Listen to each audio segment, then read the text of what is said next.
रहे हैं और आप भी पीटीआई और इमरान खान की फेवर में बात कर रहे हैं, तो इसकी क्या वजह है?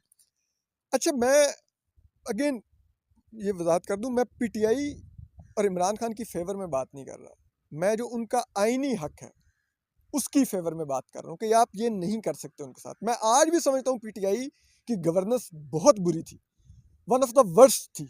उसमें बहुत हमारा माशी नुकसान हुआ, शख्सी आज़ादियों पर शदीद तरीन हमले हुए उस दौर में, आज़ादी सहाफ़त पर शदीद तरीन हमले हुए।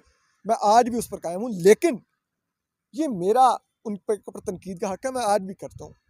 लेकिन उनका एक आईनी हक है, वो एक सियासी जमात है, वो नहीं कुचला जाना चाहिए। और अगर मुझे बिलफर्ज पीटीआई गलत लगती है, ठीक है, लेकिन अगर उनके 1-1.5 करोड़ लोगों को वो ठीक लगती है तो असद अली तूर की राय प्रिवेल नहीं कर सकती, उस 1-1.5 करोड़ वोटर की राय प्रिवेल करनी चाहिए।